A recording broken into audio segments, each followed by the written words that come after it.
Hello, everybody. My name is Aaron Knoll. This is not the movie Battleground because we still don't have an intro properly for the show, but we'll get one eventually. Welcome back to Battleground Casual, where we trade in the debate for discussion and sit back and talk about films. My name is Aaron Knoll. I am the lead producer behind Movie Battleground and the host of this show. Normally, I do have a co-host sitting next to me in Matt Beer, but unfortunately, for anyone who tuned in last week, he was having internet issues. And turns out trying to do a 2 hour live stream from your phone's data does a number on your phone's data. So unfortunately, he could not be here this week because his internet is still out.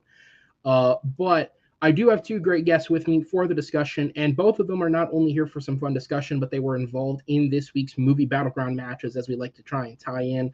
So coming in first, he competed this week against Jake Tato, as everybody knows him. Malcolm Lay is with us, of course, from Full Metal and Take Three. How are you doing, Malcolm? I'm doing good. Just ready to talk some stuff. All right, and then we are also joined by Dr. Spaceman Alan Shepard, who made his return for the season in the Battleground this week against Noah McCausland. Alan, how are you doing? Welcome. Aloha, Kako. Aloha, everybody. I'm excited. Happy to be here with Malcolm. Happy to be here with you. Just happy to be here.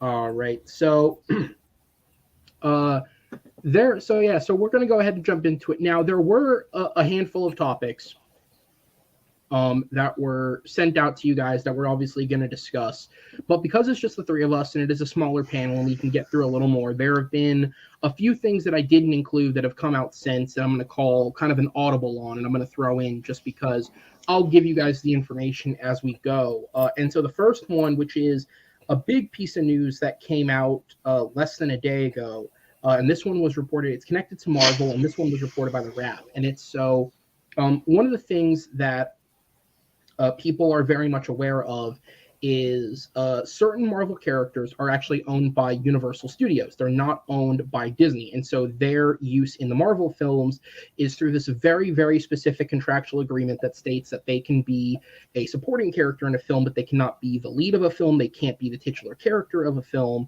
There's a lot of very specific things. For those who remember The Incredible Hulk, which happened back in the day, even though at the time Paramount held the rights to the films, Universal would co-produced it so that they could use the Hulk as a leading character. Since then, when they swapped out for Mark Ruffalo, he's only been supporting because that was when Disney bought the character, and Disney does not want to bother doing that deal.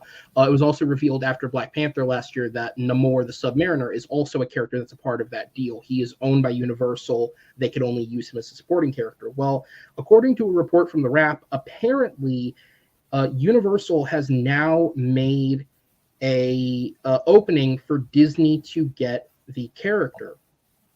So for those who don't know, there's another major deal in which Universal and Disney are engaged, and that is the streaming service Hulu.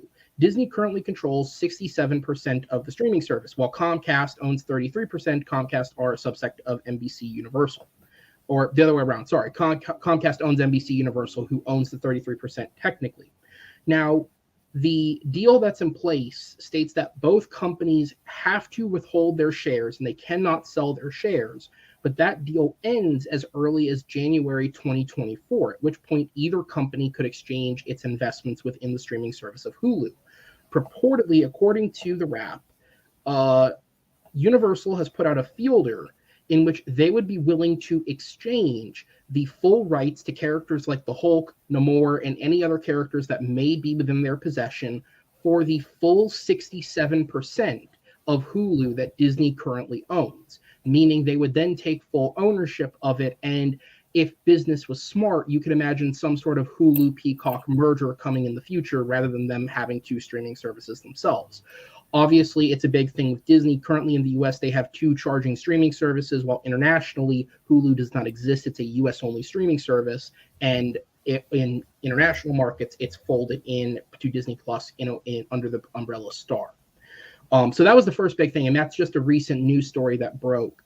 So I'll go ahead, Malcolm, I'll throw it to you first, just because I don't know if this is the first you're hearing this, because it is a newer news story, but essentially the offer on the table is exchanging the ability for NBC Universal to have full control of Hulu in exchange for Marvel to have finally all of its characters under its umbrella. Because at this point, I believe the Universal characters are the only ones that are held out. Sony has Spider-Man, but there's deals in place to make sure that goes through. They now have all the Fox characters. They could get these characters back under their umbrella if they give up Hulu. Yeah, I mean, as far as I know, Universal only really owns Hulk and Namor. So I think those, yeah. But I mean, if this is the way that Disney's going to do to get them like to be able to use them in solo projects and that, then I'm all for it. It's going to be interesting though because with the Hulu originals now, because like we like things like Prey and all that were strictly Right. Hulu originals. Although Prey is based on 20th Century Fox property anyway, but it's gonna be interesting to see how that would affect like the likes of me getting those stuff on Disney Plus because Universal that Disney will probably have to work in something into that contract to be able to keep that sort of dichotomy going. But I mean, it's just one of those ones like it's not really that big of a deal. But what I hope is I hope Disney's got a like are doing it and they've got plans for a Hulk in the more solo movie or something down the line. Because I think at the moment, with the Hulk as it is, I think his story's pretty much been told, and I don't know where they can take Hulk any further along. So Yeah, absolutely. In terms of the Hulu originals, I actually am curious as to how that would work because for people who don't know, unlike like say Netflix, which has its own in-house production center that produces the films for its content, all of the Hulu original films have actually been produced by 20th Century Studios proper. They are being produced under, again, for the easy colloquial term, they are being produced by Fox. They're just not being sent to theaters. They're instead being put into Hulu's system for release. So part of me wonders if maybe there is some sort of protection in place that if the sale were ever to go through, because there's been a lot of discussion over the years of if Disney would want to sell Hulu off anyways, because it doesn't make sense to have two streaming services. At this point, they're contractually obligated to have it, but once that's over, it doesn't make a whole lot of sense. I think personally, if the deal goes through, I think it does make a lot of sense. I think you're right in terms of unless they develop a whole new path for the character, I don't know what's left for Hulk. But certainly with the way that Tino Huerta's performance as Namor went over in Black Panther, I think there is things to explore with that character should they want to. And that would give them the ability to do so. And also, again, it is just a simple fact of logistically, as long as the original content that they've produced for the service is protected by way of them making it through the Fox banner, I don't know if there's anything to lose by selling it off, because at that point you're just losing all the NBC shows and whatever else is on the service that you wouldn't have, I guess. But I don't know. I feel like there's more to gain potentially by not having to deal with studios, because yeah. Like, and Alan, I'll turn it over to you as well, because I know you're a fan of comics and you're a fan of a lot of these films. Like, even if there is no pathway for Hulk, if they had control of it, do you think they would go back and try and make a Hulk movie, come up with something just to finally get a Hulk film into this current universe? Well, I think with these two characters specifically, they're actually better as supporting characters. I think Hulk works great, but he works best. I didn't mind The Incredible Hulk. I thought it was a good movie. The standalone name Hulk movie, that was utter garbage. But The Incredible Hulk was pretty decent. But I think you told his story, the character's story, way better through the rest of the Marvel films, through mainly the Avengers movies, and with a little Thor Ragnarok in there too. I think he plays better as a side character. If they wanted to do Planet Hulk, which is a very popular storyline in the comics, then they could do that again through the Avengers logo, and it would be a kind of a side story that would feature Hulk, but still it's the Avengers too. So I really think, and with Namor, I was not satisfied with him in Wakanda Forever. I thought it was a really, really misuse of the character. I've loved Namor for a long, long time. In the comics version. The comics version did not appear on the screen in I thought the actor did a fine job as being a character, but they should have called him something else, and they should have not had it be Namor. I think there is a lot of potential to have a Namor. I also didn't think the underwater sequences and the world did not look really up to par, didn't look very good. So I think if they wanted to fully, okay, we're going to focus on making it look good. 'Cause say what you want about the Aquaman film, Atlantis looked beautiful. I mean, it was stunning to look at. And so I didn't feel that when I was looking at whatever they called it. I can't remember what they called it in Wakanda Forever, but it didn't look very good. It didn't look appealing. That's right, Telecon. So I thought, it doesn't look very good. So I just think if they wanted to do that and we're going to focus on, okay, we're going to make this look good and make it to its full potential, sure, it could be a standalone story. But as of now, with it continuing with it the way they have it now in the MCU, supporting or actually just do away with it. I mean, we don't really need it anymore unless they were going to focus heavily on it. Okay, and we're going to invest in the look of it. But Disney doesn't need another streaming service. They don't need. Get the characters back. They've got all the rest of them out. Hulu's not going to, whatever company, Universal is not going to do a Hulk movie. They're not going to do a Namor film anytime soon. It's not going to work for them. So just give it back. Yeah. Yeah, absolutely. And he can't be here in person, but he is supporting the show by watching, and he does make a good point there. Hulu originals made by Fox would go to Disney Plus once the contracts on those films, and Disney does have a precedent for that because the contracts that were in place for like the R-rated Fox films, like Deadpool and Logan and those movies, those contracts ended earlier this year, I believe, and they're all on Disney Plus now. Like, even though Disney Plus is, especially in America, is marketed as like the kid-friendly service, they're all there. You can go find them. So absolutely. So we'll go ahead and move on to the second quick one that I pulled, which is for any video game fans. It looks like, according to a Deadline report, that Pokemon Detective Pikachu's sequel may be finally in active development. The movie is one that's been questioned for years since the original turned a good box office gross. I believe it's one of the highest grossing video game films of all time. It's also one of the best reviewed video game films of all time. At one point, I think it may have actually had the highest percentage approval rating on Rotten Tomatoes. I think one of the Sonic films may have since beat it, but still very, very positively reviewed. And at this point, the film is being taken on. So Rob Letterman, who directed the first one, Rob Letterman, known for directing the first Goosebumps film with Jack Black, he directed Pokemon Detective Pikachu. He has apparently moved on from the project, and taking over is director Jonathan Kreisel. I believe that's how his name is said. I believe this would be his feature film debut, but he does have extensive work within television, creating and directing shows such as Portlandia, Baskets with Zach Galifianakis, Ghosted with Adam Scott and Craig Robinson, and he was also the director of a lot of the Lonely Island sketches for SNL, so he has extensive history working within comedy in the television and internet space before moving over to film. The movie's also tapped a new screenwriter that was not connected to the original film. Chris Galletta, who wrote The Kings of Summer for Jordan Vogt Roberts, would be taking over the screenplay.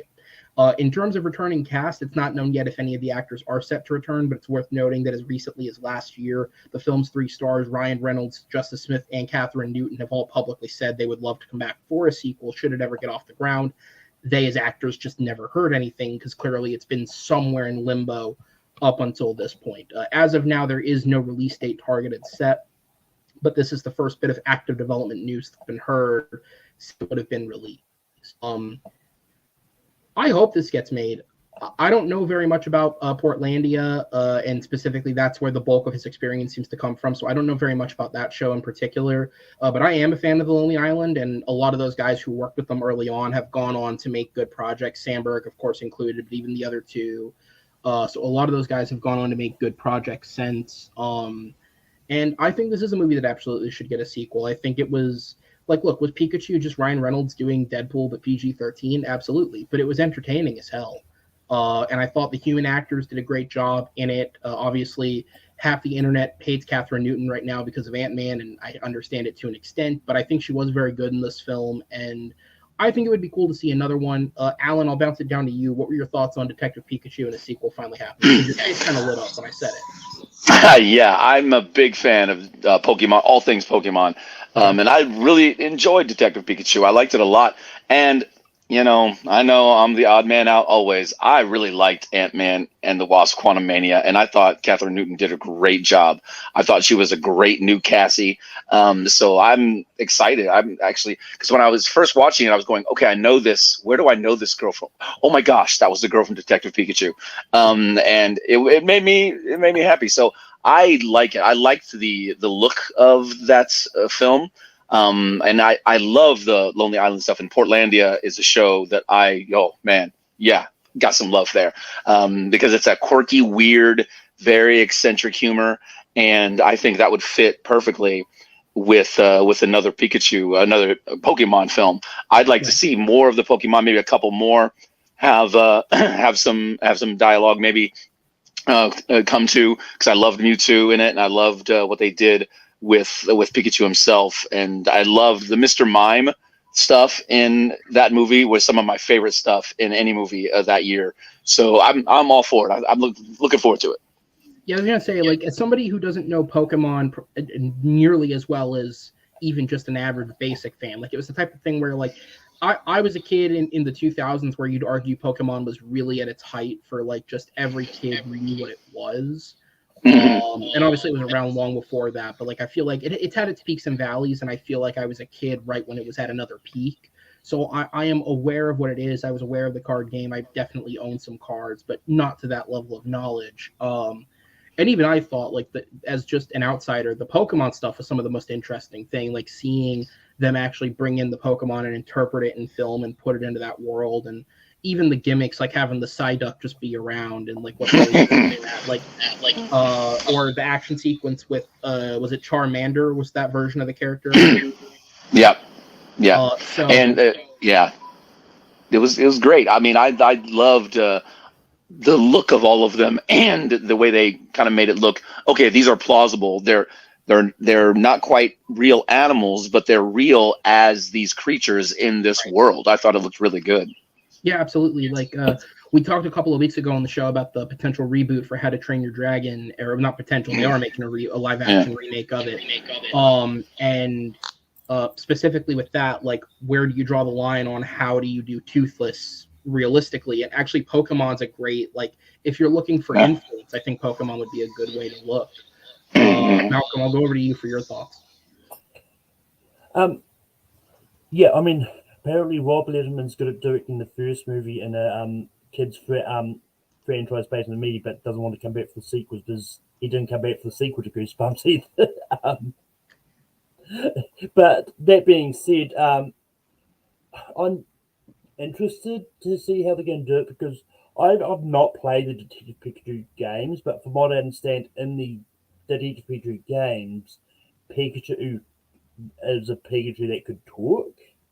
But in the movie, it was the storyline was different, and it was a case of Pikachu was his father. But at the as Jonathan mentions in the chat, like at the end of the Yes. movie, Ryan Reynolds that turns back into a human, and with the Pikachu. So, are they going to have something else happen that's maybe somebody else gets stuck in as Pikachu or something, or is it just going to be a case of Pikachu's not going to be able to talk like a human again, and it's just going to be like one was as the father. So that's yeah. I think I wouldn't mind if Pikachu, in terms of Jonathan's question, like, what would his role be? If he comes back, I'd assume they just bring him back as his person because he is at the end of the film as himself. It would make, if he's game for it, which everything he said up until the film just dropped off the radar seemed to imply that he was game for it.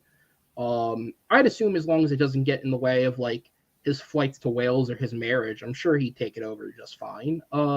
But aside from that, like, maybe they could do something like, I don't know if I'd put somebody else's spirit into Pikachu again, maybe another character. It'd be interesting to see if that happened to another Pokemon with another character. I don't know. Like, I'm just thinking, like, my thought process is like the Honey I Shrunk the Kids model of, like, okay, well, we did it with the adult. Now let's stick Justice Smith inside of Pokemon and see what happens. As long as I don't put Catherine Newton into Matt, I'll be fine.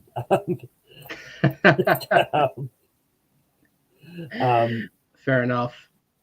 But yeah, I mean, it's one of those ones like I'm curious to see how they curve the sequence. I think it could be interesting. I think part of the reason like the production kind of slowed down, was because of COVID and all that. Like maybe they just Potentially. didn't really want to risk sort of getting out there and do it, filming for it. Even though I mean I know a lot of other movies did. Maybe that it just slowed down production on it a bit, and they're only just ramping up again now. So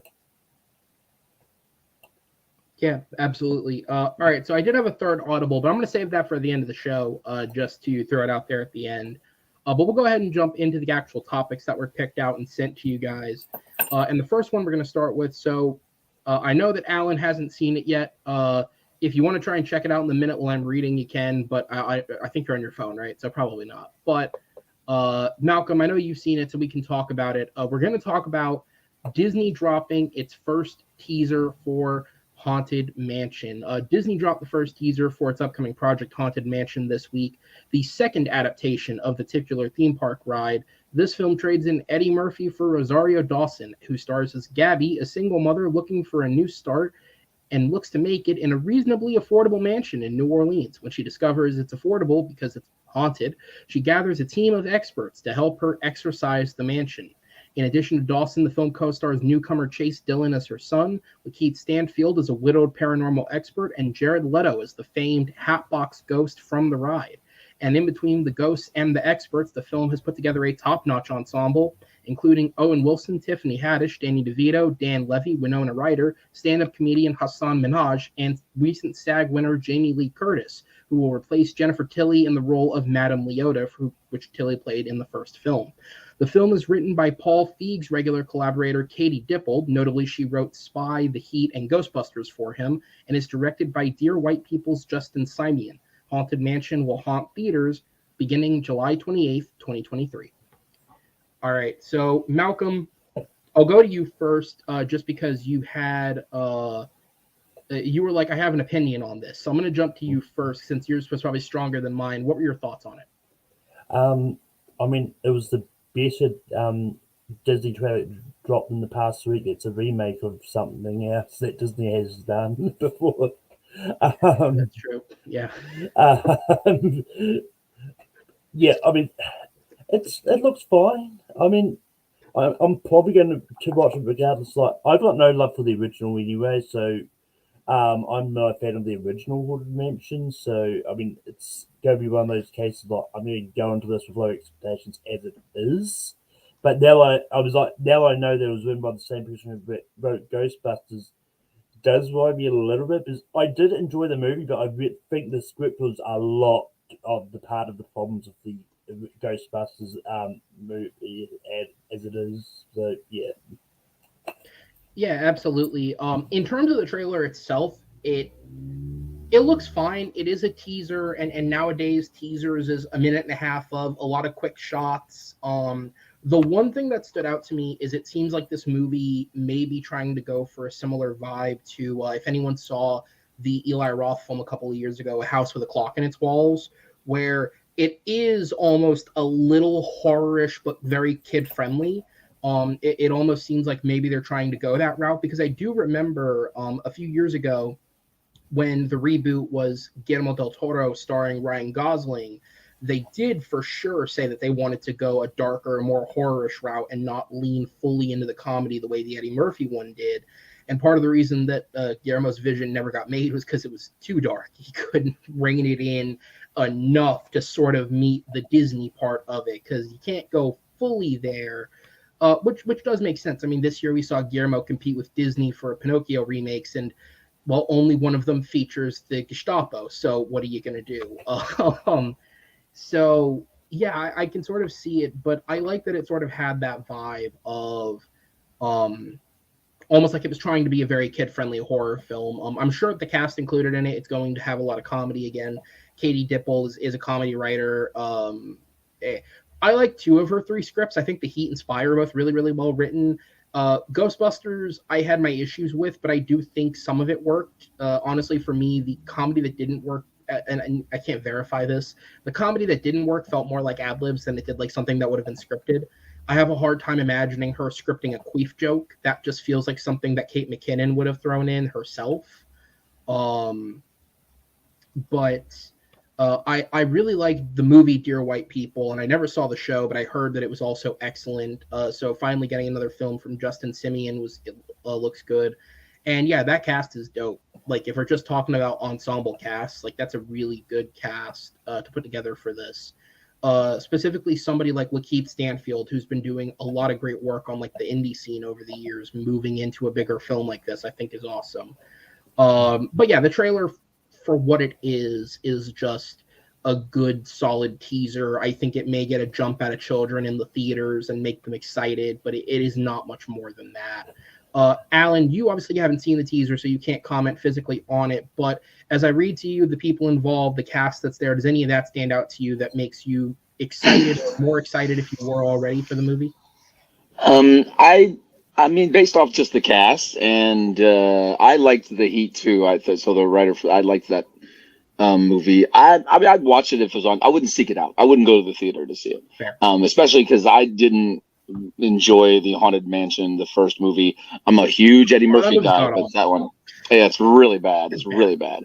So I regretted going to the theater for that one. I grew up in the age range where I was a kid when that came out. It's good. It's not. Yeah. Good.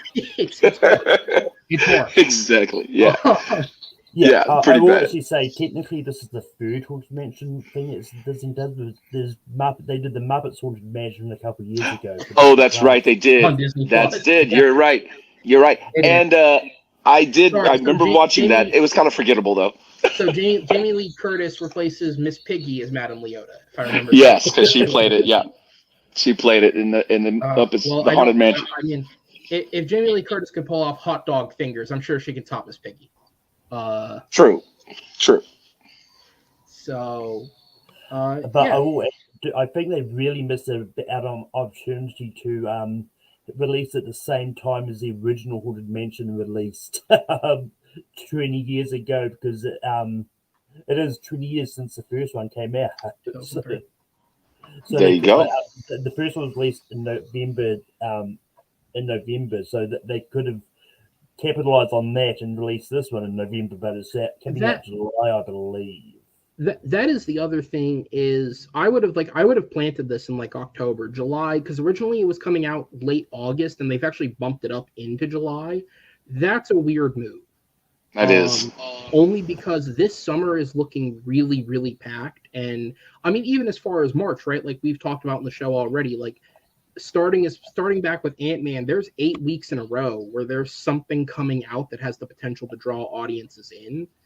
And we were only in February because it's Ant-Man, Cocaine Bear, Creed 3 was this week. Next week is Scream 6, then it's Shazam, then it's John Wick 4, then it's Dungeons and Dragons, and then it's Mario. Yeah. So I quickly looked up see what's coming out around the time Haunted Mansion's coming out. So I know Barbie's near it, right? Yeah, the week before you've got Oppenheimer, Barbie, and they clone Tyrone, but that's a Netflix movie anyway.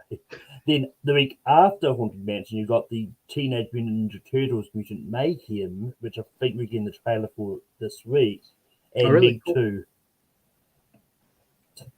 Yeah, so that's the thing is like this year it seems like is just really like so. Last year was really packed out because we finally got all the shit that got delayed because of COVID.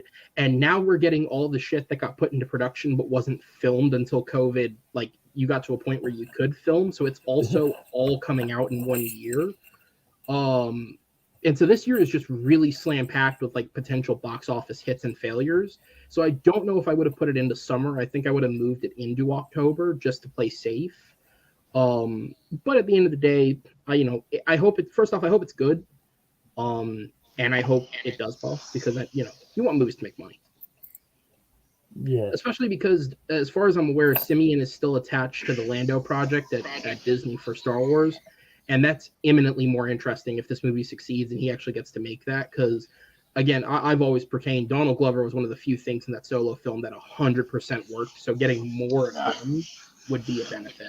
Yeah. Yep. The one thing I would say that gives me some kind of hope is I remember hearing when Simeon was first attached to this. I think he talked about his experience. Apparently, he used to work on the Haunted Mansion ride for Disney back in the day. Oh, really? So like he's probably the perfect person to direct this because he can make sure it's as close to the ride as he can. He Obviously, can get, yeah. they're not going to be people just walking through a haunted thing, just waiting for things to jump out. That's Yeah, that makes sense though, because as far as I read, once Disney killed the Guillermo remake, they had no interest. Because there was like that movie was killed in like 2017 or 2018, and this wasn't revived until I think 2020 or 2021. yeah. So it was one of those instances where they had no interest once the Guillermo thing died of like making this. And it was, I believe I'd read it was Simeon pitched it to them as a part of the meetings leading up to Lando, so much so that he put Lando on hold to do this first. So now you could also put that on Donald Glover, a man who's got way too much going on. But it's like, again, I hope that it's good because I don't like wasting my time on bad movies, but I will watch it if it's bad either way. So because let's be real, at this point, if the movie's terrible and Jared Leto's in it, something interesting is going to happen. Something weird is coming at you. So we'll go ahead. We'll bounce off of the Haunted Mansion into kind of the biggest topic of the show, the one that I thought had the most discussion potential, which is talking about horror and specifically campy, real comedic horrors. So to go into the script read, most horror fans would agree in the 2010s into the 2020s now have been a brilliant decade plus for genre films. Horror came back in a big way, be it with major franchises resetting themselves in positive ways like Halloween, Hellraiser, or even in the TV realm, Chucky, or the indie scene booming, specifically with studios like A24 providing major hits like Hereditary and X, Blumhouse creating the new modern franchises like Paranormal Activity, Insidious, or The Purge, and even major studios getting back in the game with Paramount having hits like A Quiet Place and Smile, and Warner receiving high profits with It and the Conjuring universe. And that's just the tip of the iceberg when it comes to horror in 2010s. However, one thing that got lost is a lot of the great camp from the genre over the course of that period. In the 80s and 90s, a lot of major series like Leprechaun, Nightmare on Elm Street, and even smaller kind of side horror films like Gremlins brought horror and humor together in a big way. And while some of that has been kept around, one great example is Christopher Landon, who between the Happy Death Day films and Freaky with Vince Vaughn certainly kept a comedic spine in his horror films. It was missing from a lot of these movies. However, over the last 2 or 3 years, we've begun to see a bit of a resurgence of movies going back into campier plots and even further relying on comedy of being a driving force.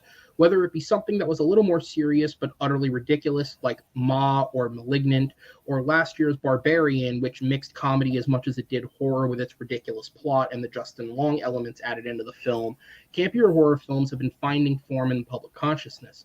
And so far this year, in just 2 months, we've had 2 major hits already.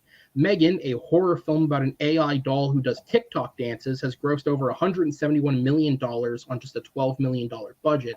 And now Cocaine Bear has had a successful opening weekend, grossing $34 million worldwide as of Friday, March 3rd, when I wrote this report, including beating Marvel's Ant-Man Quantumania on certain daily totals only on its second week. With more comedic horror films coming in the next couple of months, including Nick Cage's turn as Dracula in Renfield, Tim Story's The Blackening, and even on some level potentially Disney's Haunted Mansion for kids, is 2023 the year where campy horror films can find consistency and return at the box office?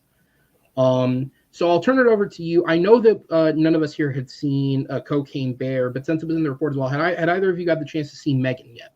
Just out of sheer curiosity. Yeah. Okay, so do you guys want to talk about that instead? Because that also really fits the description of like a campy sort of horror film with like just its premise, maybe more so than comedic. I haven't seen it, so I don't know how much it leans into the comedy, but I know it's very campy. I'll jump in if that's okay because I really enjoyed the Megan, and I loved the use of the CGI with the face and the practical with the whether it was children or very short actors doing the I thought it was really really great. It wasn't so much I wouldn't say campy. It had some fun campy elements. It was more Child's Play the remake than it was the first 2 Child's Plays, and it wasn't as campy as Bride of Chucky or Seed of Chucky, because those were pure, crazy camp. I personally love campy horror films. I really, I think one of the greatest movies ever is Army of Darkness, which is that's the epitome of campy horror films and comedic horror films. Slither, had some very serious elements, but was very campy and had a lot of ridiculously fun parts to it. I really, really enjoy it, that kind of thing. So I'd like to see a resurgence of it. I'd like to see more films put out, but I'd also like to see, kind of R-rated, the PG-13. Great. One of the things that wanted me to go see Cocaine Bear is because of its R rating and because it looks like a fun, just, hey, this is ridiculous, kind of like Snakes on a Plane. There's a part of me that absolutely loves that movie, but I want to see that kind of thing. I want to hear more reviews positive for Cocaine Bear because I don't have as much time to go to the movies anymore. So I'm going to wait until okay, I want to go see this because I've heard good things, and I haven't heard that many good or bad things about it, but I'm still going to wait probably next weekend to go see that. But I'd like to see more of them. Yeah, bring them on. Yeah, absolutely. And for anyone curious who's out there, because Megan was rated PG-13, I believe this week it saw its release, at least in the US, on Peacock, and they did upload an R-rated version of the film, because for anyone who's curious, the film was actually shot and originally rated with a rated R, but I believe it was like in the MPA rating, they were basically told, because I believe most of the blood they used was CG blood, which is standard nowadays. They were told, if you take out the blood, we can give this a PG-13. And so that's what they did. So a lot of the movies unchanged. I believe it's minor edits here or there, and then the blood is put back in. But if anybody did want to see an R-rated version, they did release it to Peacock. So you can check that out. Yeah, and I think just like a lot of things, it's going to be on the, they're going to have the unrated cut on the Blu-ray thing as well as the theatrical. Probably. I would imagine it's also on physical media, because that'd be... Look, you're not going to sell Peacock to people on the R-rated cut of Megan. Just put it on the Blu-ray. Malcolm, you also said you saw. What were your thoughts? Yeah, at the moment, Megan is my second favorite movie of the year. I've only seen 3 movies so far, so anyway. Still praise. Yeah, but yeah, Megan is definitely one of those movies I'm going to watch a lot of times. I just really loved it, and yeah, it's just a lot of fun. I mean, I've always been of the opinion that I don't really think that campy horror movies sort of really died. I think a lot of the times they were just done by really indie directors, and just sort of not being as big budget as Cocaine Bear and Megan were. So, because I mean, like, people have heard me talk about the New Zealand horror comedy Black Sheep, which is definitely pure cap. It's free on like, if you haven't seen it, it's free on Tubi. It's a lot of fun. And, yeah. So I mean, but yeah, that's one of those ones that every time I talk about it, it was like, what, the Chris Farley and David's, what's his name, movie? David Spade. Yeah, it was like they kept thinking I'm talking about that one as opposed to Black Sheep, but yeah, it's because I looked up a list of comedy horror movies just to sort of things like, there's a lot of comedy horror movies that have been listed between 2010 and now that even I've not heard of. There's things like called Beat It Zombievers and stuff like that. It's like, well, sure. So I guess so that's a great way to sort of frame the argument. Is I think you're right. To some level, comedy horror has not disappeared, because, as I said, you had someone like Christopher Landon, who obviously he came up through horror films regular, because, like, for people who don't know, his origins in horror was he was a writer for the Paranormal Activity series. He wrote multiple of those films, and those are not, well, okay, the bad ones are sort of campy, but not intentionally. They are intended to be very seriously taken horror films. Outside of the one that tried to be 3D, you can't do that and not be called campy. But obviously, when he moved into fully, controlling and directing his own films under Blumhouse, he definitely went a very comedic route. And even something like Happy Death Day 2, which is almost sci-fi comedy horror with like the Back to the Future elements and stuff, there is definitely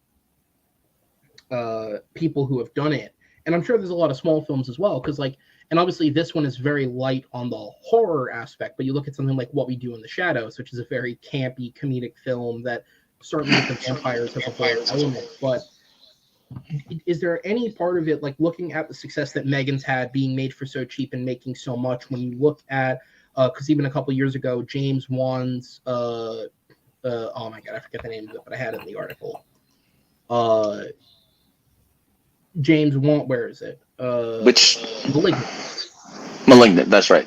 Yeah. Like that sort of picked up like a sort of cult thing of like, holy shit, have you seen this movie? Where, spoilers for anyone who hasn't seen Malignant, but like the bad guy is a fully living tumor growing out of the back of our protagonist. Like that is some, and even he said he was inspired by like Italian B horror films. He just gave it a budget. And it's worth noting, Juan did write and produce Megan as well. He just did not direct it. And so obviously coming up, like if you want to talk about big budget, I looked it up. Renfield has a budget of essentially $85 million, which is big for that type of movie. Almost too big, like scarily big. But it's got a big budget for that type of movie. And that's a movie that a lot of people are looking forward to because it is that this is an essential classic horror thing of Dracula. But it's Nick Cage, who everyone knows can go to that place, and it's Nick Holt, who's done. I mean, he was already in Warm Bodies, which is a comedic take on something classically horror, and it's so it can definitely go to that place. Do you like? What are your guys' thoughts? I guess overall on the genre, like your enjoyment of it, and do you think it's time for these movies to sort of come back into the mainstream? Because I certainly think the 2010s. Because even the way bigger franchises were kind of approaching their films, I think the indie horror, the A24s, the Blumhouses have definitely defined horror in the last 10 years. And comedy is not the main thing they turn to in their horror films. You know what I mean? Yeah. I think most people nowadays strive to be Ari Aster more than they do like a Wes Craven, who would also integrate horror into it, or comedy into horror films. I'd even argue like, and I've not seen all the Scream films, so I'm not an expert, but like the newest one, I would argue, wasn't as funny as some of the other films, where I think it even takes it a little more seriously in that aspect. So I'll go to you, Al, first. I think. Well, did you see Pearl and X? I've not seen them myself personally. No. Yeah, those are. I mean, there's a lot of humor. It's really, really dark humor, and specifically Pearl. I mean, Pearl, I think it's amazing film. And I would kind of put that as a maybe campy. I'd put that campy. Also, Terrifier 2. I don't know if either one of you saw Terrifier 2. Now, it's very gory and gruesome and horrific, but it's very campy in that way, that a lot of the special effects are very kind of cheesy. But they do go to some extreme kind of, but the purpose of it is to, hey, look, we're going to go extreme just to get a reaction out of people. And it did. And that made quite a bit of money too. Yeah, that made quite a bit of money. And I thought it was a great film. That movie did so well that it went from like, because like it initially went into theaters as like, it was like a 2 or 3 like Fathom screenings, like day Fathom screenings. And it made so much money that theaters just kept it. Like it didn't even have a proper distribution. It was just like they just kept playing it because it was making money. Because people kept going to see it. Yeah, no, you're right. That's another great example. From what I've heard, it's definitely on the more violent end, but still campy for sure. Yeah, I mean, from what I've heard about it, I don't know why people keep going to see it if it's so soon makes you curious. True. I don't need sleep. There is a scene that I'll admit, it's hard to shake me, but I was very disturbed by this. I mean, I was like, oh, okay. I had to look away a few times, and still days after, it was still coming to my mind. I'm going, oh gosh. But again, in the exact, I mean, within the next scene, it was something very, very funny based off of what just happened. And it was kind of, oh, okay, well I get it. But still, it wasn't, a stretch to get there, but whoa. Right, absolutely. And I'll throw the comment on screen. Peck makes a great point, because I didn't realize this until he said it, and I looked it up quickly. Both of these films were Universal, and I believe Renfield also is. So it is, yeah. Cool. So kudos to Universal, I guess, for single-handedly trying to bring this back. Yeah, Malcolm, what are your thoughts? Yeah, because I'm not sure. Do Universal own the Child Play movies? Do they own Child's Play? I can fact check that for you. Yeah, because I was going to be an interesting crossover if they do. But Bring Chucky into Megan. yeah, Chucky and Megan crossover could be interesting if they do own Child's Play. But Yes, they do. Oh, Chucky versus Megan would be awesome. We haven't had one of those in a while. Godzilla and Kong notwithstanding, yeah. They do. They do own it. Yeah. But yeah, I mean, it's one of those ones that. So I've actually forgot what the question was now. No, just like your thoughts on in general, like campier comedies, and do you think? Because as you said, if you look it up, like there's a lot of them that have existed in the last few years on a much smaller scale. But in terms of like what Megan and Cocaine Bear and what Universal, I'm assuming, is hoping to achieve again with Renfield, these like higher profile, grossing to a successful degree films, like should more horror films kind of come back in that sort of campier, comedically driven direction? And I mean campy on every level, right? Because as you said, Megan as a film was made very, very seriously, and like even Juan's talked about like writing it with like social intent behind the message and like what the movie's delivering.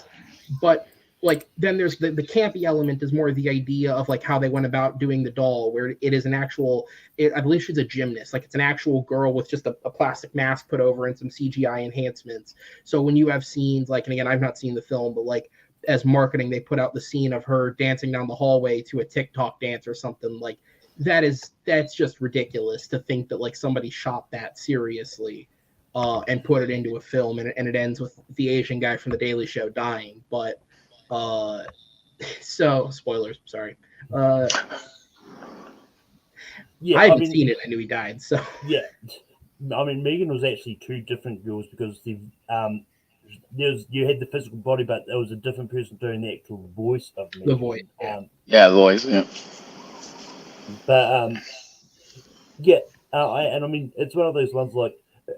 Apparently, a lot of the good horror comedies are filmed in New Zealand because Megan is filmed in New Zealand. New Zealand. The upcoming Evil Dead Rise, so I don't think it's going to be on the comedy end of Evil Dead. But no, I believe that's much more in the like Fede Alvarez type Evil Dead, where it's going. But that was also filmed in New Zealand, and then you've got like what we did in the show. All right, Malcolm. So what's the up and coming horror scene in New Zealand look like? Give us the next directors to look for. What are we waiting on?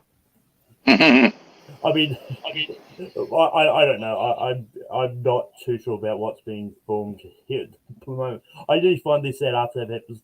I had no idea Megan was filmed in New Zealand until I was reading up about it after I'd seen it. It's like, oh yeah, that actually does look like New Zealand. But no, it's one of the things like, I don't think campy like horror comedies, I don't think they need to be big.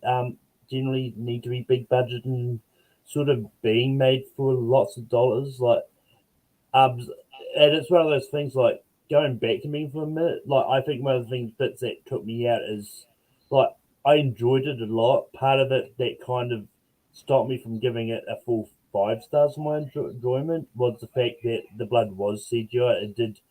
There was times the blood kind of took me out because like. Yeah, that's definitely not really there. It's like, but I think if they did the blood practical, it could have been a lot more sort of creepier in that sense, and a lot more realistic. But it's one of those things like I think can be higher. I think it does a really job if it's made on a really small scale, and with the whole practicality and all that. But that being said, the fact we are getting some good sort of ones that are made for a lot of money is a bonus as well. Yeah, absolutely. So I guess this is more just a fun, get the creative side. Is there anything because Alan, I presume you are some kind of horror fan. Is that correct to assume? Okay. Oh yeah. And then I don't know how much you are a specific purveyor of horror, but so if we're talking about like these sort of whether it's execution of a film, sort of like Cocaine Bear, or concept like Megan, these campier, more comedically weird driven ideas, is there anything that you like before we move on that you think would be interesting to sort of see in the future? Like, what is like your like they haven't done this yet, let's see it type of movie if you have one? Well, I'd like them, sparsely, maybe one a year, maybe two, but they haven't done. I didn't get to see Happy Death Day 2. I didn't, or 2U or whatever it was called. Yeah. I didn't get to see that one. It's on my list to see eventually. I liked the first one. I thought it was fine, but I want to see the second one. But I'd like to see a really good, because I can't think except for, oh God, what was the one with the minor? A Valentine's Day themed. What was the one? Oh gosh, I can't remember the Valentine's Day one. It was 3D when 3D was making a comeback, My Bloody My Valentine. Bloody Valentine. My Bloody Valentine. That was it. I'd like to see either a sequel to that or another Valentine's Day kind of thematic thing, and released on Valentine's Day. The antithesis to a romantic comedy, that kind of thing. Let's go a little bit more crazy. Yeah, that'd be fun. That's not out of the realm of possibilities because studios for years have been trying to market things as like the antithesis to Valentine's Day. I mean, a whole chunk of Deadpool's marketing campaign was using scenes to sell it as a romance film as part of the joke, and it's like, hell, even past Valentine's Day, like I saw Creed put out marketing where, and I don't know if it said something like Valentine's Day on it, but I know they were advertising Creed as like a date night, and it was like, tell your man it's just a boxing film, and it's the trailer is just shots of them shirtless in it to appeal. Oh, that's funny. And it's like that again. That's actually really interesting marketing to try and get those other markets and get people in. Well, they did that with Deadpool as well. Oh, for sure.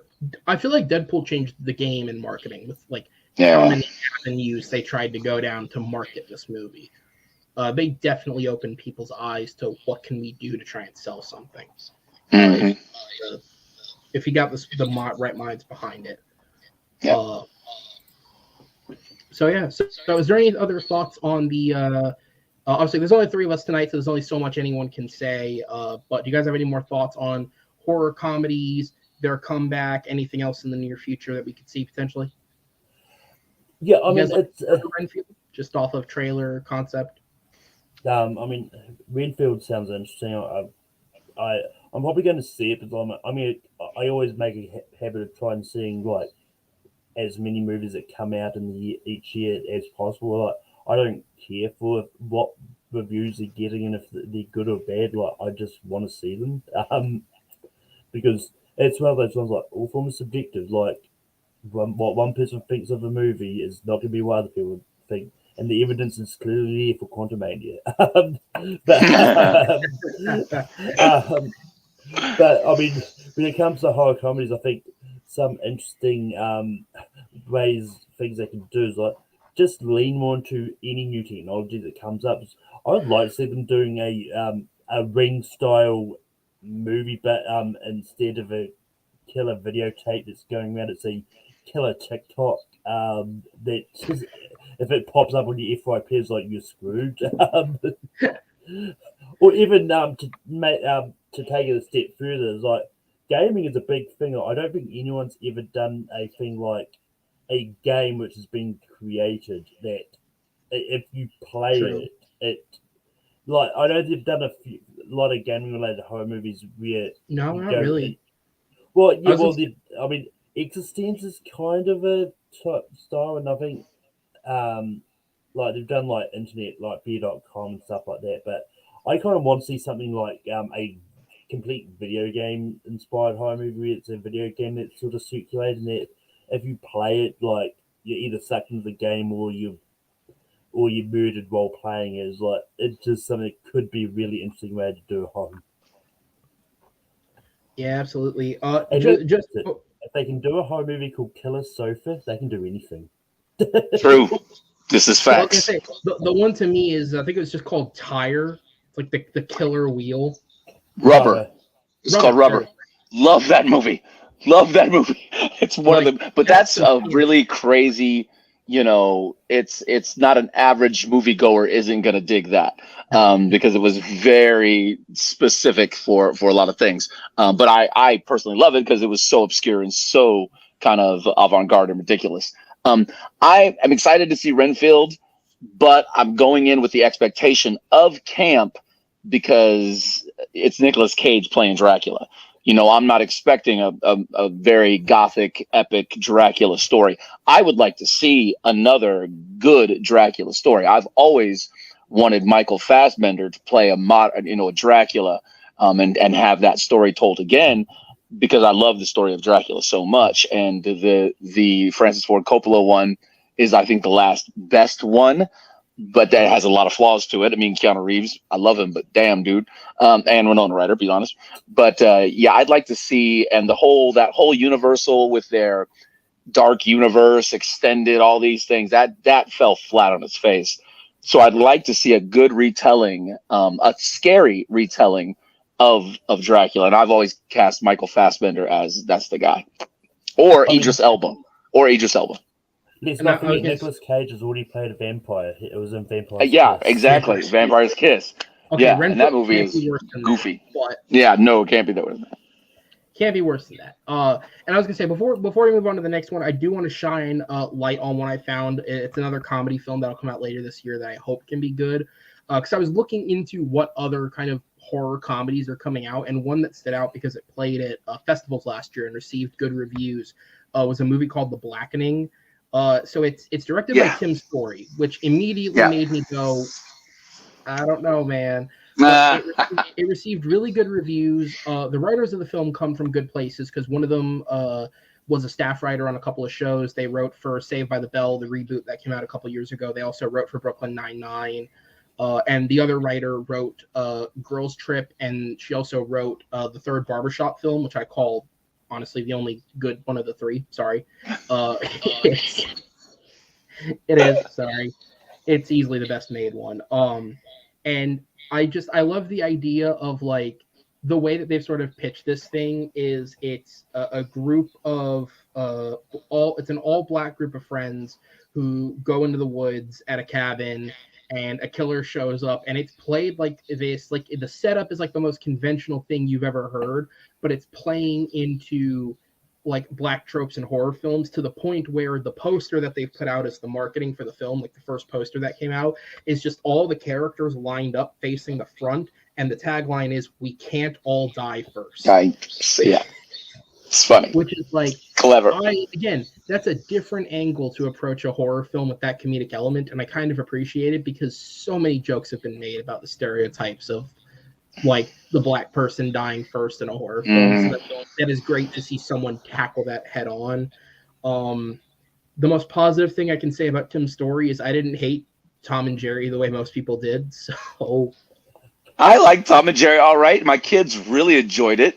I didn't even know what was happening, and then and Tim's story. I like some stuff, including a movie that nobody loves that I love a lot. Actually, I just looked at his filmography, and it turns out he directed the first Barbershop, which I just took a shit on. So yeah, he directed that one. Yeah, I don't know. I like the first Think Like a Man. That one was funny. That was cute. That was good. Yeah. I didn't like the Fantastic Four films. I did. I love Rise of the Silver Surfer so much. I love that movie. I haven't seen that one in a long time. I heard that's the better of the two. But it is. But I love it. I love it. I also didn't take Tim Story's take on Shaft either. Oh yeah, it wasn't good. It wasn't good. Okay, all right. So maybe Tim's story is not as bad as I'm giving him the credit for. Either way, so he's got hits and misses. Yeah, for sure. So we'll go ahead and jump into the third topic that we had lined up here, and it is moving over to the terrain of Avatar. In a discussion piece with Deadline this week, James Cameron addressed the often talked about future of the Avatar films. The general public, whether jokingly or legitimately, believes the next step is finding a different terrain-based species of Na'vi. And while it may not be like the Fire Nation attacking, as many people have joked, Cameron did basically confirm that is the concept. His specific quote is, "There's rainforests, the Arctic, there's deserts, the oceans. all different biomes and all creatures and cultures on Pandora. Not only did we have to do creature design, but we had to do cultural design and imagining of what these different Navi adaptations to the different biomes might look like. Desert people would be different from the sea people. The wind traders that travel around would be different, that sort of thing. Cameron went on to describe spending time with the film's production designers, Dylan Cole and Ben Proctor, developing different creature designs and cultural designs well beyond what we saw in The Way of Water. So clearly, even if, as they've said at the end of the second film, Sully isn't moving away from the Reef people, it is Cameron's intentions to show us more of the world of Pandora. I hate how easy these films are fucking to predict. I hate that an internet joke was like, yeah, no, that's actually kind of we won't do fire people specifically, but yeah, you're kind of right on the head there. What were your guys' thoughts? I guess I'll start the conversation off like this. Malcolm, I'll go to you first. Briefly, what were your thoughts on Avatar 2 in terms of leading into your excitement for future films? And then what do you think of the confirmation of different biomes like the desert, the Arctic? He said wind traders, so like maybe there's like nomads almost that travel around, like that being sort of the exploration point for the next few films. Yeah, first of all, I just put a link in the private chat of something that just came out just a few minutes ago that I came across. Okay, yeah. But yeah, when it comes to Avatar, like I really enjoyed The Way of Water, and I'm curious to see where this is going to go, and I can have hope with James Cameron's comments because I never doubt James Cameron when it comes to Avatar, and yeah.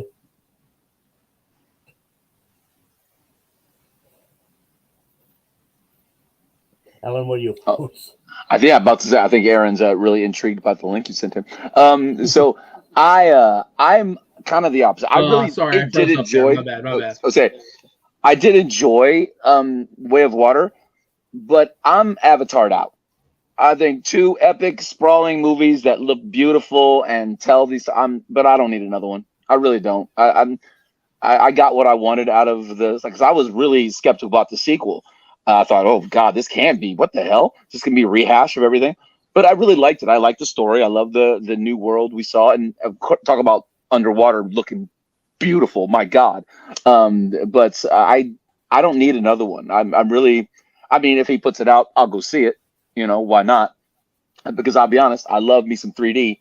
So that made me happy to see a stunning movie in 3D again. So I'll go see it if it does happen. But I'm not excited about it. I don't really care either way. I've got these two Avatar movies. I don't need another one. Yeah, that's fair. In terms of the movie itself, you're right. Like I was at that point with Avatar 2 where it's just like I'm gonna see it because I see most things, so why wouldn't I see this? But I wouldn't say I had any general excitement going into it. I think Avatar 2 was a case of like 2 steps forward, 2 steps back. I think they fixed a lot of the problems the first one had, and I think therein it kind of created some new issues of its own. I think narratively the film was more interesting than the first one. I also think that it was a more original at the very least. I can't immediately pinpoint what it's ripping off if it is ripping off something, which is better than the first one where you can very quickly get what it's doing. But therein I think there's a lot of pacing issues with that film. I think there's so many characters that not enough of them are fleshed out in the way that they could have been, because I do think the first one did a decent job of, while the story wasn't original, it did give you an idea of who its characters were more properly. I think the movie it made too much use of going back to what it knew and relying on characters from the old films, even in smaller places. And I know it was set up at the end of the first film that some of the humans stayed behind, but the way that they could kind of just get around with zero issue with all these planes and shit still working, like some of it was like, okay, all right, whatever. Also, the moment I knew that going to the water people was the wrong idea was when their buddies could just get there all of a sudden with zero resistance. It's like, yeah. Like, I get that she was dying. They weren't going to stop him from coming in, but like, man, that was real But quick. still, They got there really easy. You didn't go far enough, guys. But yeah, in terms of biomes, like, I guess if we're discussing the idea of like like, because people were like, oh, the fire people, and Cameron previously made a comment about like there also being like ash avatars, how he described it, so like maybe people who live in like volcanic ruins almost, which would be interesting. But like the idea that there's an Arctic tundra or a desert or like nomadic people who sort of almost live on the backs of those. I should know the name. I've seen like 10 hours of this universe. But the winged creatures, like, it is a cool idea. It's not enough to make me any more excited than the general. I forget. Are they just banshees? Is that the name of the thing? I think maybe. God, I can't think of it. Yeah, no, I cannot tell you the name of those creatures. Oh, that's terrible. But yeah, so it is interesting. Like it's an intriguing idea, and I'd be down to see it. Like I'd like to see, because one of the things that is good in both of these films is the fleshment of the world itself. I think they do a great job, especially with the great CG work of building this as a universe and letting you see the creatures. And like I liked that The Way of Water had 5+ minute segments where characters weren't talking and you're just interacting with the wildlife. Like that was cool. So to see that in other areas and get different experiences would be cool. But you're right. It doesn't make me any more excited than I was for the second one, which is a very mild, I will see it, but I don't have any care beyond that. You have to kind of make me care. Yeah. Which I don't think the second one did fully, if I'm just being totally honest with it. While still being good. So yeah. Anyone else have anything to add on that one, or do you want to? I will bring up the thing Malcolm sent me just because I guess it just broke, but it's one that I think there could be some interesting conversation about because good fuck, there's an infinite amount of names here. So Seth Rogen announced the full casting for his upcoming. We just talked about Teenage Mutant Ninja Turtles: Mutant Mayhem, which is an animated Turtles film coming out later this year. It is being produced by Point Grey Pictures, which is Seth Rogen and Evan Goldberg's studio. They are producing it. It's being directed by Jeff Rowe, who's one of the two directors on. He was previously involved with Gravity Falls, and he also directed The Mitchells versus the Machines. So there's some good talent here. So the voice cast, maybe the most shocking part of this is for the first time, maybe ever, the Teenage Mutant Ninja Turtles are being voiced by teenagers. They've got actual teenagers to voice them. The four actors are Micah Abbey, Shamon Brown Jr., Nicholas Cantu, and Brady Noon, who will be voicing Donatello, Michelangelo, Leonardo, and Raphael, respectively. The only one of those four names that I recognize is I believe Brady Noon was the child lead of the recent Mighty Ducks series. Which was just canceled at Disney, but he was the lead of that show. He's the one voicing Raphael. Outside of that, I'd have to look up these other kids to see if I know them from something. But the adult cast here is what is incredible because Rogen has pulled every string in the industry that this guy has to get people in this movie. And I don't know how well either of you know Turtles lore. We have Turtles fans here by chance? You know. Okay, I'm assuming some of these are like deep pulls into the lore. So we'll start with Splinter is being voiced by Jackie Chan. Oh, nice. Bebop and Rocksteady will be in the film. Bebop is voiced by Seth Rogen himself. Rocksteady is being voiced by John Cena. Makes sense. All right. Going to other characters that people at home may recognize from the actual films that have been released. Big Mouth voice actress Ayo Edebiri will voice April O'Neil. Giancarlo Esposito will voice Baxter Stockman. Oh, that's kind of nice. That's kind of perfect. I like that. That's another one. And then moving into some of the more unknown characters, which I'm assuming are coming from the cartoons. Hannibal Buress will voice Genghis Frog. Rose Byrne will voice... That's awesome. They're going to do Genghis Frog. That's great. And I just want to say, Esposito doing Baxter Stockman, he originally played Bugging Out and Do the Right Thing, and Baxter Stockman turns into a fly. So that's awesome. He's going to be bugging out again. Oh my! I hope some stoned asshole thought of that when they put this together. They better have. They better put that in the movie. They better freaking make that happen. So continuing to read actors, Rose Byrne will play Leatherhead. Oh, interesting. Ice Cube is cast as Superfly. Okay. I don't know who this actress is, unfortunately, but Natasha Demetriou is cast as Wingnut. Oh yeah, the little crazy bat thing. All right. Rapper Post Malone has been cast as Ray Fillet. Oh God. Man, they are pulling every single one of the toys because these characters are from the animated with the crazy toys, and so we have a lot of these toys. Maya Rudolph is cast as Cynthia Utrom. I don't know how you say Yeah.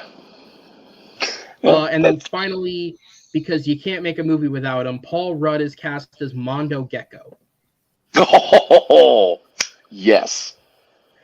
Because, like I said, we're calling in every favor in the industry to make Yeah. this movie. Yeah. All right, so Malcolm, I'll go to you. I don't know how much you know about turtles. I'll save that for Alan because he clearly knows a bit more about this. Just That a I bit more in thought. terms of Yeah. what are your thoughts? Yeah, I mean, I don't know much about like as I said, I don't know much about turtles. Like, it's a really interesting voice cast. Like for me, Jackie Chan as Splinter makes a lot of sense. um, and but yeah, I mean, a lot of the like just from the names alone, like I'm intrigued, especially Mondo Gecko, Superfly, and stuff like that. But John Cena as Rocksteady, I'm really because I'm pretty sure Rocksteady was played by a different wrestler in the Out of the Yeah, Shadows Sheamus, because I right? think I'm pretty sure they were Sheamus if I've got Yeah. the right character in my head. But yeah, it's a lot of fun. And also Natasha Demetriou was Nadia in what we do in the Shadows TV series. Yeah. Yeah. Oh, okay. I have not seen the show yet, so that would explain my unfamiliarity. Yeah. Okay. Well, good She's for her great. for getting herself up there. Same thing with Ayo Edebiri, who started out as a writer on Big Mouth. She got promoted to the cast as a part of the whole when in 2020 when the Black Lives Matter movement happened. She took over voicing the character that Jenny Slate was voicing because the character was black. And then since then, she was in The Bear earlier this year, which was critically acclaimed, and she also just recently joined the cast of the fourth Captain America film. So good for her for like being able to go very quickly from being just a writer to like having a career. That's awesome. It's really cool. Holy shit, there's a lot of people in this movie. This might be the most boosted out cast I've ever seen since like the Lego. Whoa. Where like you like Channing Tatum and Jonah Hill playing minor roles. Like this is what this feels like. Yeah. And I mean, and the fact that there's at this point there's no mention of Shredder is intriguing. Honestly, I'm kind of cool with it. Every film, I believe, maybe the third one, I don't know if they did Shredder in the third one, but every other film has had Shredder. Yeah, that's true. Because like he was in the first Turtles, he came back as Super Shredder in the second. Again, I saw the third one once as a kid, so I have no memory of it. He's in Might have been some TMNT. Japanese version. Okay, yeah, he's in TMNT, and then he's in both Bay films. So, specifically, I remember in the 2014 one where they filmed the movie with William Fichtner as Shredder, and then that leaked, and nobody liked it, and they went, "Oh fuck, we gotta fix it." Yeah, they changed it. Yeah, and they just very obviously threw a voice in over the character. Yeah. So it makes me wonder if either they're intentionally sort of hiding him, like keeping him out because maybe it's going to be voiced by a shocking person like Arnold Schwarzenegger or something like that.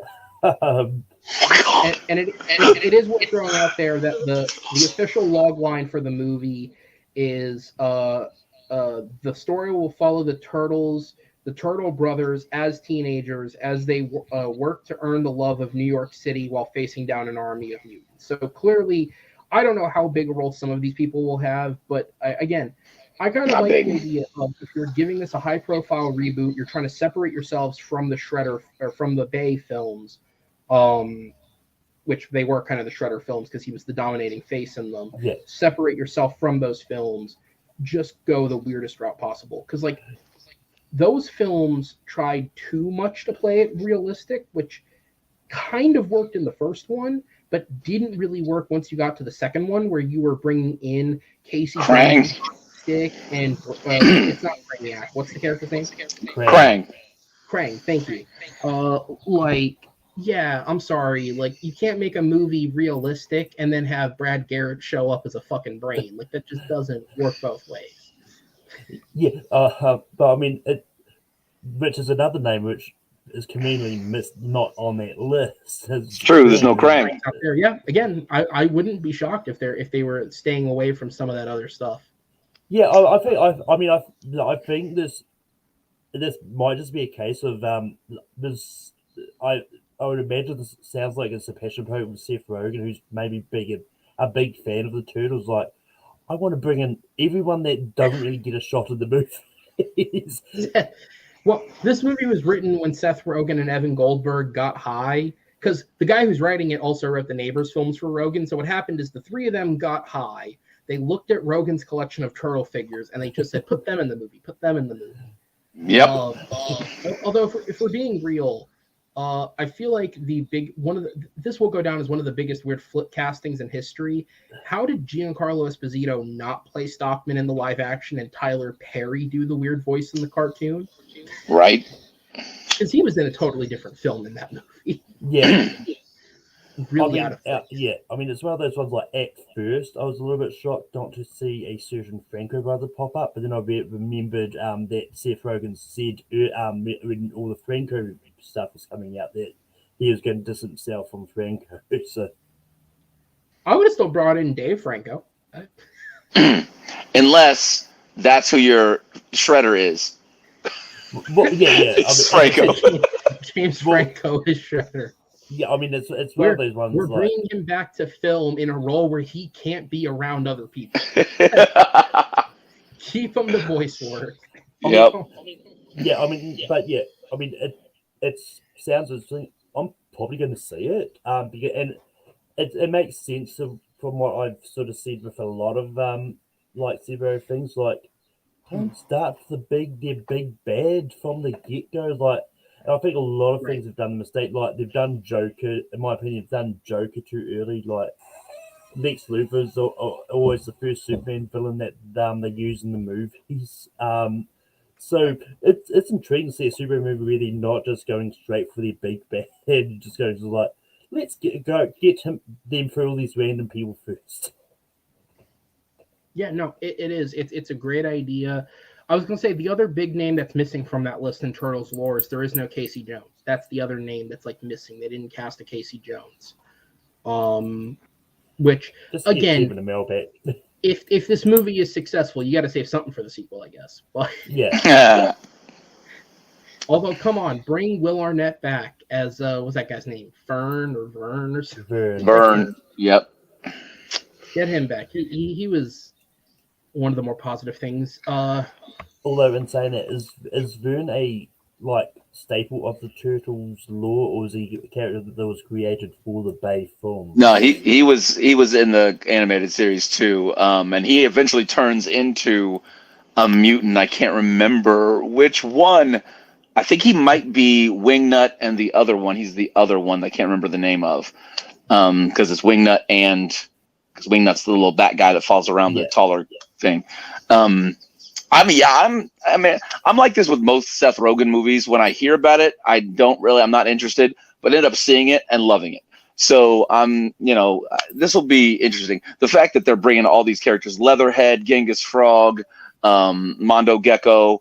Was there Metalhead? Was Metalhead in it? In the cast list? Because I did cast list, but not in this list. But because Metalhead was one of my favorite toys, especially, and just a lot of fun.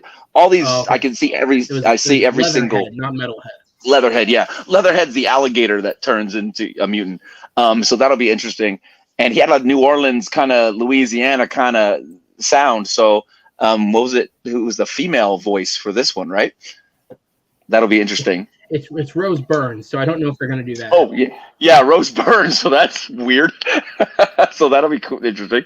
But yeah, I see all these figures in my head. NECA, NC or NECA, they do a lot of toys. You know, they're the poor man's Hot Toys, basically.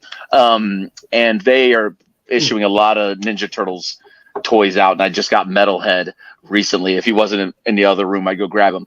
But this will be exciting to see all those characters throughout the animated shows and all the toys up on screen.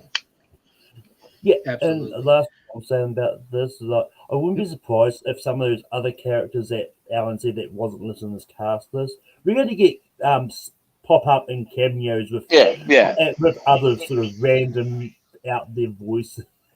Just Right? up with full cameo. You know, if they're not in the movie, like Casey Jones is the mid-credits scene and Shredder's the post. Like you already know it. Yeah, They're not in the movie. exactly. All right, so we'll go ahead. Since it's only the three of us, I'm going to skip the fourth topic and jump to the last one, which is so I've made a decision. Obviously, the first few stories that we'll talk about are always connected to recent news, but sometimes I'll read something and I'll be like, I want to talk about that just for myself. So obviously, there's only three of us tonight. We got through things a bit quicker, so this is the one I pulled for myself. So a few weeks ago on the debut episode of the show, we discussed Disney's announcement of a slew of sequels. And while the panel showed a lot of overwhelming positivity for the likes of Zootopia 2 and Inside Out 2, and a lot of negativity towards Toy Story 5, the announcement of Frozen 3 was met with indifference. The Frozen duo of films were some of the most financially successful for the company, but public opinion has slowly slipped on the first one over the years after a high initial positive response, and the sequel's reception was mixed from the jump. So I decided to get creative and use some story crafting to try and develop concepts. And I have 6 just very generalized ideas of something that I think you could do for the third Frozen film that could help people maybe get into it a bit more. And I'm going to use you guys as my judge basis. All right. So obviously we have 2 very different audiences here. We have, and I'll ask you guys briefly, what were your thoughts on the 2 films? So Malcolm, you're kind of like me. You're the guy that will see everything and anything, no matter what it is. So what were your thoughts on the first 2 Frozen films? Yeah, I mean, like I actually enjoyed the first 2 Frozen movies myself. Like I thought I actually liked 2 better than 1, but it was just a lot of fun and just really good non-harmful kids movie. Really. Yeah. I'm with that. I really enjoyed both of them. I liked the songs better from the first one, but I liked the storyline better from the second one. But I think the songs in the second one were fine, but the songs from the first one are just so iconic. I mean, almost every one of those is really great. I did love the I can't remember the guy's name. Sven is the reindeer, but the guy and the Lost in the Woods, the Power Ballad. Lost, exactly. That one was great, and the Weezer version was great too. But I liked the credits. Yeah, that's who sings it in the credits is Weezer. I enjoyed both those films. I thought they were great. It's a great movie that me, the kids, my wife, she loves musicals. I hate musicals. My kids really enjoyed Frozen 1, the first one. So when the second one came out, we really enjoyed it and watched. It's one we could watch all together. So yeah, for sure.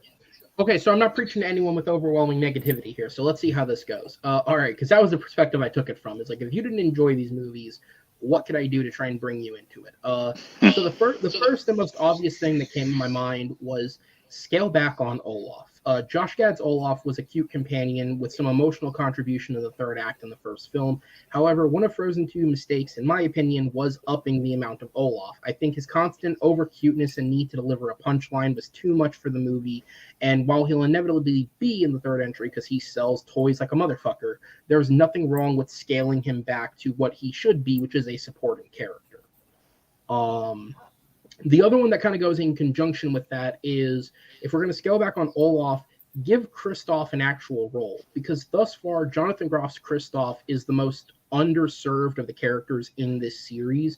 Very little is known about his background, and his contributions to both the plot and the songs for somebody who is a Broadway level actor have been very minimum. I don't believe he sang at all in the first one outside of that reindeer song that felt ad-lib, and in the second one he has the power ballad, which was great, but it's one song. I think he should probably get a little more. Giving him something more than just being Anna's love interest could add a new layer of depth to the film series because he is the third lead. If we're picking the leads, it is Anna, Elsa, and him, and he's not really a character on the level that the other two are because they just haven't done it yet. So I guess just any general thoughts on if that was the direction they took. Less Olaf, more Kristoff, essentially. I like that a lot, actually. I agree. I think what they probably might do is we're going to get a baby Olaf because Baby Yoda went crazy. So we're Oh, probably going to get a baby Olaf. Let's be real. It could happen. yeah. So that'll probably be what happens. And if they do that, then we scale back on the Olaf and just scale back on both of them. But I think the fact that Am I I going to couldn't have remember to give, Kristoff's name doesn't fare well for how much they used him in the second movie. You know what I mean? right. Yeah. Well, I mean, even so much so, like when I was looking through the plots of these films, I completely forgot in the second film that, like, because there's like two layers to that adventure. Obviously, they all go into the forest, but then once they're Hmm. in the forest, there's like the second part of it where they go off into where it ends up in the caves. And it's Yeah. like, I totally forgot that they leave Kristoff behind. Olaf goes on the final adventure, but he's not there. So it's like, Yeah. He's it's not there. really weird how little they've used him for someone who's a major character. Yeah. Malcolm, any thoughts on just again? This is just me bouncing my opinions off people for fun. So Well, I mean, it's one of those ones like when it comes to Olaf, like, I actually he's one of my favorite characters. But you no, monster. but honestly, I think if you scale back on Olaf, it could end up alienating the kids because I know a lot of the kids like really love whenever Olaf comes up on the screen. So they might not love Frozen 3 as much as the other ones because there wasn't enough Olaf. But um, it was. I mean, I'm of like I would argue that Olaf is probably one of the main characters more than Kristoff. Well, Um, yeah, with the role they've given him. My only argument against that is by the time they release this movie, the kids who were kids when this came out will be adults by this point. So it'd be yeah, more but about their because think kids about it, also we're be 10 kids. years removed from the first one. Already we're 10 years removed because it took them 6 years to make the second one, and it's taken them 4 years to announce a third one. So by the time we get to it, it'll be so far removed that so a lot of them would be grown up. All right, so I'll jump into the next two, and again, I sort of tried to tie these together as much as possible. So those two Yeah. were Hold, Aaron, hold on. I hate to do this, bruh. I got to jump because kid stuff. But I got to jump out. I no problem. apologize. Sorry, my man. But yes, I like your first two takes, so I'll be interested to watch the next takes later on. But it was good to be here. I appreciate you having me, Of Malcolm. course. Always good to see you, bro. Okay, and I will see you soon. All All right, right, see you, man. hello, guys. All right. And then there was one. All right, so let's wrap this up. Okay, so these two are more, just to finish the segment, these two are more plot connected ideas. So the first one is give a proper exploration of what the hell this magical world is.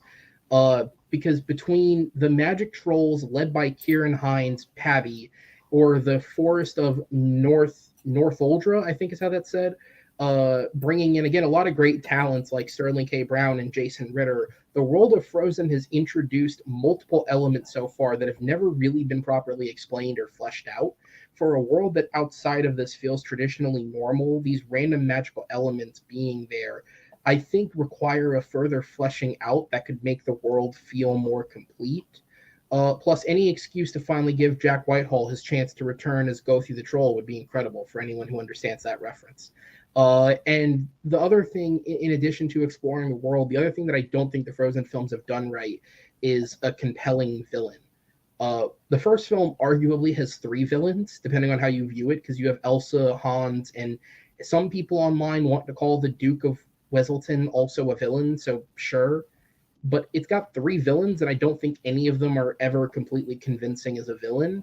And then the second film followed the more recent Disney trend of not having a villain and having family issues or family dynamics be sort of the antagonist of the picture. Like obviously there's the stuff with Elsa that it results in an action sequence, but there isn't really a villain.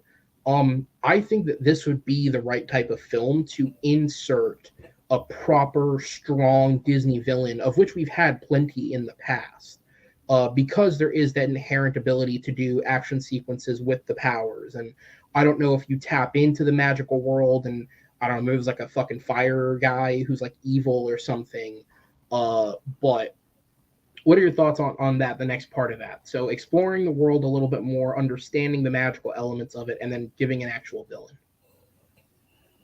Yeah, I mean, exploring the world is probably one that I think is needed because, like, the first version just didn't go into that too much, and like they explored a little bit in Frozen Two, but not as much.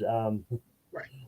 But going with the magical properties, maybe Elsa finds a stone that bring starts bringing multiversal versions of all the characters through, and have an excuse to bring in the John Rhys Davies who voiced the grandpappy when he guest starred in Once Upon a Time into the Frozen universe.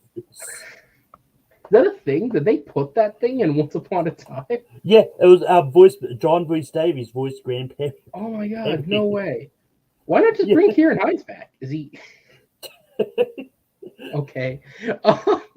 I mean, I knew they did Frozen in that show because, like, why wouldn't you? The commerciality of it, but I did not know they went that deep into it. Okay. Wow. Okay, I have to wrap my head around that. Yeah. All right. So I'll throw out the third one, the last two, just to get an opinion, and these are just kind of other ideas that I thought of. The first one that I would do, and this is personally the one that I think would be the most interesting, is bringing Hans back, because obviously he's the hero, then twist villain in the first film, but he's completely absent from the second film. And in my opinion, Santiago Fontana, the actor who voices him, is gives one of the better performances in the first film. I've said before publicly that I don't think the twist in the film is actually executed all that well. I think it's very anticlimactic the way that they reveal it. But his performance as both the charming prince and then the villain willing to kill to gain the kingdom, I thought he did good on both sides of it. I just didn't think the actual twist part succeeded. At least for my own taste, I could have done with him in the second film to some extent. And personally, I wouldn't make him a villain. I wouldn't go down that road again. But if you really think about it, the world since the first Frozen film has kind of seen a real world version of this character in Prince Harry. Because, I mean, in reality, Hans is just a guy who comes from a family with way too many siblings. So he's decided, okay, rather than fuck off into obscurity and then continuing to write books about how I fucked off into obscurity, I'm going to go just marry another princess and take over a kingdom that way. I think there's a lot of depth to give him some sort of redemption arc, because I think you could twist that in such a way where deep down he's not such a terrible guy. He's just a guy who got desperate and did some fucked up shit.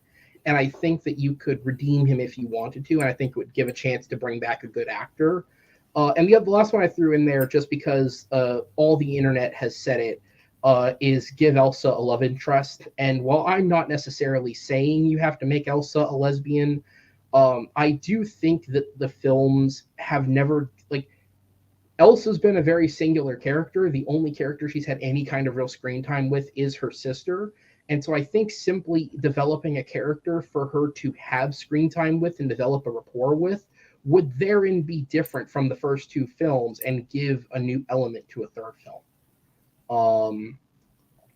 So I would like to do a segment like this in the future, because me trying to make a pitch to one person doesn't work the same as having 4 or 5 people shout back how horrible my ideas are.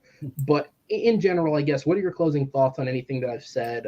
And then just in general, Frozen 3, I guess, because I think you were a part of that show, weren't you, where we talked about it? Or no, you were part of the DC one before that, is what it was, wasn't it? Yes. Okay, yeah. Yeah, I mean, like, just to touch on the thing, I think if the story for whatever Frozen 3 they're doing, if it requires Hans to come back, then bring him back. I mean, I just don't want him to come back because he's written the book on and talks about his Todger 15 million times like Prince Harry did. I don't know, I haven't read it, but apparently he talks about his Todger multiple times in that book. But I'm of the opinion that Elsa doesn't need a love interest. Like, because I think Okay. it's one of those ones. I think it's a problem with a lot of these um, Disney things because, um, especially Disney anime, like they're just quick to throw love interests at people. Like, well, yes, but it's one of those ones that I think Frozen is one of those ones. I think it it shows like especially young girls, anyways, like um that you don't need a love interest to feel complete. You can be, it's all right to be alone. I think if they give Elsa a love interest, I think it's going to take away a lot of what they may have said, what they did with the character in the initial two movies, where Hmm. it was just her. But when it comes to announcements, like because I will touch on this because on the episode we talked about it. But Frozen 2, Frozen 3, I think was eventually going to happen because of it. Disney likes doing trilogies. Um, And Zootopia, as I said, this would be the first trilogy Disney's ever completed within their actual studio. Obviously, they have animated trilogies, but not properly. um, but yeah, and like Zootopia could have been an interesting just standalone movie on its own, but like whatever Zootopia 2 is, I'm probably going to watch it. And if it's good, it's good. And Toy Story 5 is the one that's kind of worried me a little bit because like I know there's a lot of people that think Toy Story 3 is the perfect ending. I'm of the opinion that Toy Story 4 had the better ending, especially when and I think it closed off Woody's arc in that Right. movies perfectly. And I think, and people may get hate for it, but I think if they do Toy Story 5, they could really limit Woody's involvement because the way the Toy Story 4 ended, there's no need to use Woody. But an idea that I kind of had is you could do it where it's looped around this whole new remake of the Lightyear movie and that's happening in the Toy Story universe. And also all these new toys are coming out, and Buzz is worried that whatever kid he's with at the time is just going to want to replace him and upgrade him to this new Buzz Lightyear toy, and then you can get Chris Evans to voice the movie Buzz Lightyear toy, and that kind of ties Lightyear directly into the Toy Story universe. And it could even give a really good explanation of Buzz Lightyear, the toy's character as well. So I think if they do Toy Story 5, I want them to focus more on Buzz and the other toys, which we really sidelined in 4. So go back to them. I agree with you there. I certainly think I have a hard time seeing them doing it. I just feel like Yeah, Woody is kind of the bread, but you're right. Like in terms of what would make sense, because I actually agree with you. I was of the opinion that we didn't need a Toy Story 4. And then I saw it, and I genuinely love it just as much as I love the other ones. And you're right. I think it closed off something in his character that maybe I hadn't thought of until that point, but it does give it a good finite conclusion. So unless we're doing this through an angle where Tom Hanks is a minimal character and it is focused on the others, I would prefer that approach. I just don't know if they'll do it. And then at that point, I guess you're leaving it open to can you go back and close it off correctly again? yeah. Which I don't know, man. It remains to be seen. But so with that, we'll go ahead and wrap up the show. Last week we did 20 minutes over, so this week we'll come in at about 20 minutes under. I do want to thank Alan Shepard, of course, for giving his time and being here tonight. Malcolm, I want to thank you for giving your time and being here tonight. You're over on Take Three. You're also on Full Metal. So since you're the only one here, go ahead and plug some of the stuff you have coming up. If anybody checks this out, they can try and catch it. Um, but yeah, you can find me over on Take Two, where I host Rankum every week. Tomorrow we're doing Animal Attack movies.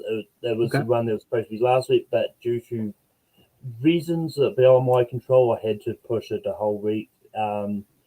But yeah, that's that. And on Full Metal, hopefully they happen.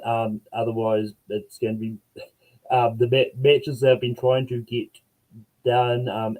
We got the match on Andy Sedars movies coming up on Monday at 7 p.m. Eastern, and then we've got A24 Horror, which is coming up on Tuesday night.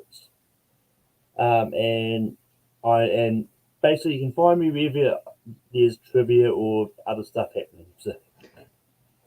Absolutely. And then, as always, I like to plug the show, guys. This week, both of our guests had matches go up. So go check out Alan taking on Noah, and go check out Malcolm taking on Jake. Malcolm, as I always say, you've been one of the longest standing guests on this channel, so I always love having you involved no matter what it is. And we'll, of course, have you back in the future. But for that, guys, on behalf of the show and Matt, of course, who will hopefully be back with us next week. Thank you guys for checking out the show. Please be sure to subscribe, stick around. Every single week we have great movie Battleground matches coming at you, in addition to hopefully continuing on a weekly basis every Saturday night this show. With that said, though, my name is Aaron Knoll, and we will see you next time. Take care, everybody.